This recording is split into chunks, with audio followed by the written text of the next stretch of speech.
dari mana nih? Berani-beranian masuk kelas kita. Iya ya, lumayan. Kita juga. Kenalin dong sama Eddie Murphy. Kita kerjain yuk. Hitung-hitung latihan acting. Sip, tenang. Tolong. Jangan dikit Lupus, memangnya di kelas ini nggak ada ceweknya? Kok teman-teman kamu mukanya sangar-sangar semua sih? Saya duduk di sini aja ya. Nggak boleh. Mendingan kamu di sana aja deh sama Meta Utari ya.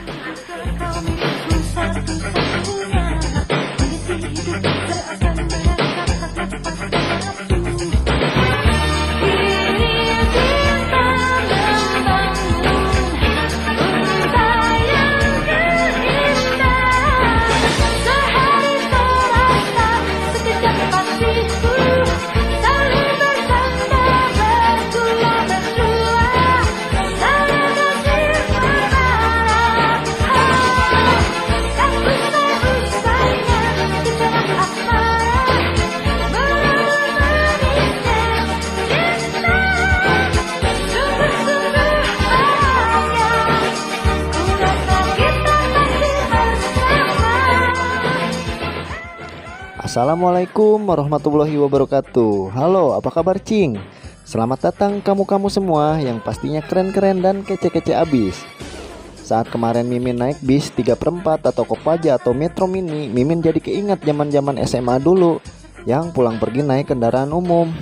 Nah, akhirnya memori Mimin jadi terbang jauh ke salah satu film terbaik di zaman itu.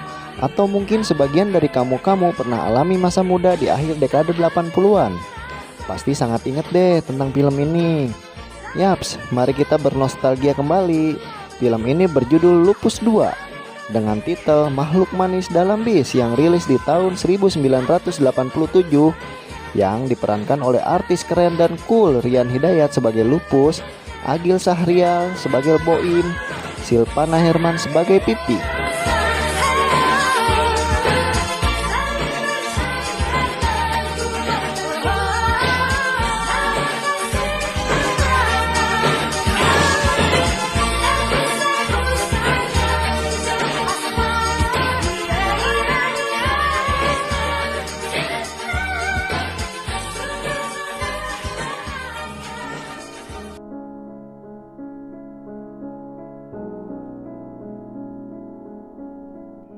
Film dimulai saat Lupus dan temannya nyari cewek inceran di dalam bis. Setelah ketemu ceweknya, bis pun pergi meninggalkan mereka. Di lain kisah, Lupus sedang bercanda di sekolah, disamperin sama Pipi, dan Lupus diajak ngobrol. Pipi nanya, kapan lu wawancara gue? Sebelum gue jadi artis terkenal.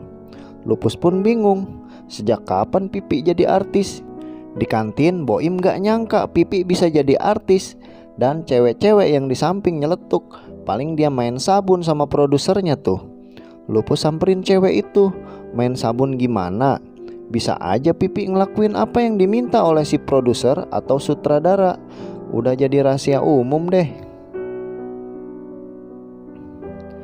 Ketika pulang sekolah, Lupus dan teman-temannya nunggu satu persatu bis yang lewat, berharap cewek idaman yang tempo hari di bis bisa mereka jumpai. Bis 1 tidak ada, bis 2 pun tak ada. Dan akhirnya bis yang ketiga ternyata ada cewek itu. Mereka pun semua masuk ke dalam bis. Diawali dengan Boim yang godain cewek itu, yang selalu diapesin sama si Lupus. Cewek itu hanya senyum-senyum liatin Boim dan Lupus berebut gombalan, yang akhirnya mereka ribut berdua. Dan Kenek pun bilang, Blok M abis, Blok M abis. Cewek itu pun berdiri, kemudian pergi tinggalin mereka dan turun. Esoknya Pipi ajakin Lupus dan yang lain ketemu dengan sang sutradara pencari bakat di halte. Mereka pun tiba di lokasi dan ketemu sang sutradara. Tetapi sutradara lupa dengan Pipi dan tidak ingat siapa Pipi. Saat mereka mau pergi, sutradara panggil si Lupus, tawari main film dan kasih kartu nama untuk datang lagi esoknya. Di jalan mereka senangnya minta ampun. Esoknya, gerbang sekolah masih dikunci. Datang Denny, anak baru, tanya si Mamang kelas 2A di mana. Si Mamang jawab, lurus aja, ntar di situ ada 2 kelas. Terus tanya sama kecoa, kelasnya Lupus di mana? Soalnya kecoanya suka makan permen karet bekas si Lupus. Saat di kelas, Denny yang sedang asik baca komik dikagetin si Lupus. Soalnya Denny duduk di bangku Lupus. Kemudian Lupus nulis sesuatu di kertas untuk ngerjain si Boim. Disimpanlah surat itu di kolong meja si Boim. Dan Boim pun dengan teman-temannya datang. Lihat ada cewek baru, Boim pun datengin dan godain cewek itu. Pipi akhirnya datang, terus suruh Denny ke depan. Denny pun kenalin dirinya di depan kelas sambil dikecengin Lupus dan kawan-kawan. Saat ibu guru datang, Lupus panggil Denny untuk duduk di sebelahnya. Tetapi bangku Denny disimpan permen karet bekas Lupus dan diduduki oleh Denny. Boim baca surat yang ada di kolong meja. Ternyata isi suratnya, Boim disuruh ke jembatan janjian jam 1 siang. Salam dari wanita pujaannya. Lewatlah Denny pakai bajai. Kemudian berhenti dan bilang, katanya kamu cowok pinter dan jago acting. Dapat surat tulisan jelek itu aja percaya. Mau sampai besok juga gak bakalan datang tuh cewek. Denny pun pergi. Boim akhirnya pergi ke rumah Lupus dengan kesalnya.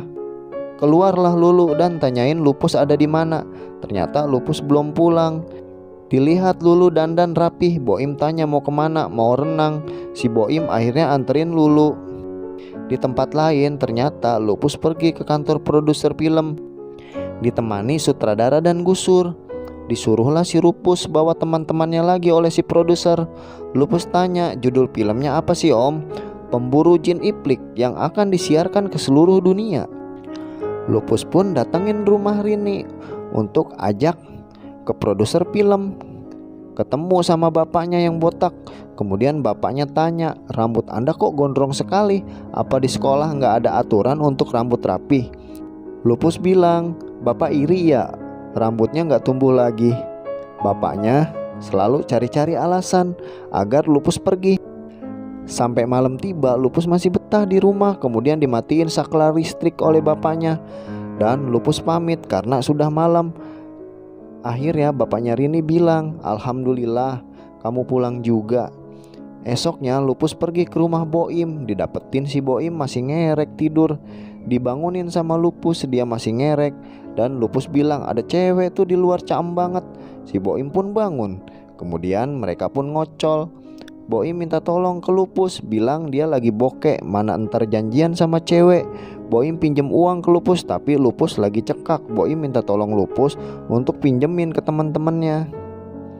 Lupus pun datengin gusur untuk pinjem uang. Dia bilang, banyak di kantong gue, cuma gak mau gue kasih pinjem ke Lupus. Saat Lupus pergi, gusur didatengin tukang mie ayam untuk bayarin utang-utangnya. Selanjutnya Lupus datengin rumah Pipi, bawa motor Boim untuk pinjem uang. Dan dikasih deh sama Pipi. Di rumah, Lulu minta tolong ke Lupus temenin ibu belanja ke pasar. Soalnya Lulu mau pergi. Ternyata Lulu jalan dengan si Boim. Di jalan Lulu pengen makan pizza. Dilihatlah press list, harganya lumayan. Tapi Lulu ternyata pesannya banyak banget. Boim pun keringat dingin. Makan pun jadi tak lezat, kepikiran uangnya kurang apa enggak. Pas di kasir, untung uangnya cukup. Namun boros uang yang ada di dompet Boim. Ketika jalan, Lupus lihat Boim jalan bareng dengan Lulu. Saat pulang pakai taksi, uang Boim gak cukup. Kemudian supir taksi keluar dan Boim kasih jasnya untuk bayar ongkos. Esoknya di sekolah, Lupus cariin Boim. Ketemulah dan Boim bilang, lu ditanyain Rina, katanya malam minggu gak main. Di kantin, Lupus curhat tentang bokapnya Rina. Si Boim bilang, gua lah ahlinya, soalnya calon mertua gua udah gua taklukin ibunya Lulu. Sambil ketawa, ah pentol korek lu, mau disiram sama si Lupus. Pas mereka mau ke kelas, Lupus dipanggil ibu warung untuk bayar jajanannya, ditambah dengan makanan si gusur. Di perpustakaan, Rina dan Lupus bolos untuk ketemu. Akhirnya mereka janjian ntar malam untuk pergi nonton. Saat di rumah Lupus, pas banget Boim datang. Lupus bilang, Lulu lagi pergi dengan ibunya. Lu tunggu aja di kamar sambil baik-baikin Boim. Pas Boim masuk kamar, Lupus keluar diam-diam bawa motor Boim. Dicari sama Boim, Lupus nggak ada. Rina keluar rumah secara diam-diam. Lupus sudah menunggu di belakang rumah dan Rina cari Lupus. Mereka pun ketemu. Rina tanya, itu motor siapa? Si Boim, spesial untuk kita, dianterin ke rumah kok untuk sukseskan acara kita. Di rumah, Boim pun bete nunggu Lupus sampai malam. Ternyata di bioskop bokapnya Rina juga nonton dan ia duduk di belakang mereka berdua. Kemudian bokapnya Rina minta api ke Lupus. Pas lagi dihidupin korek, mereka pun kegep. Di lain kisah, mereka semua datangi kantor film. Di saat latihan pernapasan, si Boim malah ngehayal jalan dengan cewek cantik sambil ketawa-ketawa. Pas latihan vokal, Gusur menghayal dia dapat piala citra. Lupus malah ngehayal topeng monyet. Pipi yang ngebayangin jalan dengan cowok keren. Sutradara kemudian bilang, kalian harus mendekati alam. 2 minggu lagi kalian akan dites. Dan mereka pun udah banyak bicara bak artis terkenal. Malamnya Lupus dan kawan-kawan pergi ke puncak cari tempat untuk hiking. Di tengah jalan ada cewek cari tumpangan. Diajaklah cewek itu masuk ke mobil. Mereka pun godain cewek itu. Kemudian di tengah jalan ada pohon yang tumbang dan mobil mereka pun berhenti secara mendadak. Pohon itu pun mereka singkirkan. Saat masuk lagi ke mobil, cewek tadi ternyata tak ada. Cewek itu pun berubah menjadi Mbak Kunti. Dan mereka pun melanjutkan mobilnya dengan kecepatan tinggi karena ketakutan. Akhirnya mobil mereka terperosok keluar jalur. Esoknya ketika pagi mereka sudah mendirikan tenda di pinggir sungai. Ternyata mereka lupa bawa panci. Dan akhirnya Lupus pergi ke kampung untuk pinjam panci. Ketika sampai di suatu rumah yang punya rumah cewek caem, dan Lupus pun utarakan maksud datang ke rumah itu. Akhirnya Lupus dikasih pinjam panci oleh cewek tadi. Di tenda Lupus bilang, gue yang pinjam, gue yang balikin ya. Di saat azan subuh, mereka keluar dan ketemu cewek itu. Boim pun memperkenalkan diri, kemudian pergi ke masjid bareng-bareng. Sementara Lupus ditinggal sendiri di tenda. Mereka pun asik ngobrol dan ngopi di rumah itu. Pas si ibu ngeluarin kue, mereka berebut. Mereka pun datengin Lupus. Boim bilang, Lupus rugi, gak bangun. Kita abis kenalan sama cewek anak Pak Haji. Itu kan cewek yang kemarin gua pinjem panci. Dan Boim pun ambil panci untuk balikin ke yang punya. Mereka pun akhirnya berantem rebutan panci di sungai. Esok pagi saat azan subuh, mereka bangun karena suara azannya pales. Ternyata yang azan si Boim. Mereka pun datengin masjid, didapetin si Boim lagi muadzin. Di saat malam hari ketika mereka bakar api unggun, masing-masing dari mereka berhayal sudah jadi artis film besar. Di pagi hari, saat Boim mau antar panci, ternyata di rumah Pak Haji lagi ada acara pernikahan. Lupus dan teman-teman siap-siap mau pulang. Boim datang dengan kecewanya, terus dikocolin sama si Lupus dan kawan-kawan. Akhirnya waktu yang ditunggu-tunggu pun telah tiba. Mereka semua malah bikin kacau di tempat syuting, dan bercanda mereka masih nggak bisa hilang. Di suatu tempat mereka dites oleh sutradara tentang beberapa adegan syuting. Disuruhlah sama sutradara untuk ekspresi saat ada kuntilanak. Kemudian sang sutradara bilang ke Lupus untuk besok ketemu di kantor. Esoknya Lupus datengin kantor film. Produser itu bilang, kalian belum bisa ikut main sama kita dan perekrutan kalian dibatalkan. Ku lupakan mencintaimu waktu itu. masih tersimpan mimpiku untuk kembali di sisi hati. Waktu bawa pergi semua cinta kita. Cuman gue mesti ngomong sama lu semua. Emang sih ini nyakitin. Peranan kita di film dibatalkan. Maksud lu kita batal jadi bintang film? Ya kita nggak jadi syuting.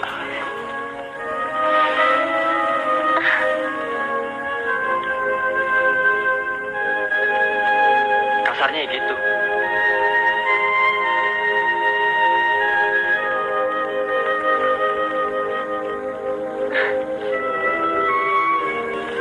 Cuman kita mesti hadapi kenyataan ini. Emang sih terasa berat. Kalian kecewa? Kita malu.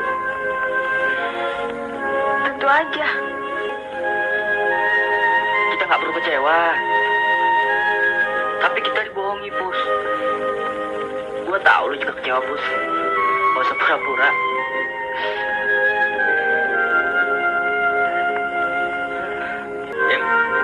Yuk, udah deh. Tragedi ini nunjukin bahwa kodrat kita bukan bintang film.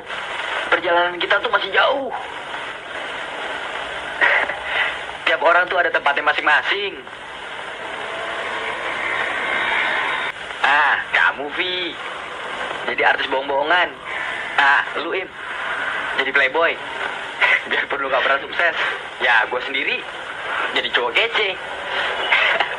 Sur, jadi seniman. Biarpun belum kelar. Kita tuh pelajar. Tugas kita ya pacaran dan bercanda. Betul gak? Loh, itu kan si manis. Nah, lupain aja syuting.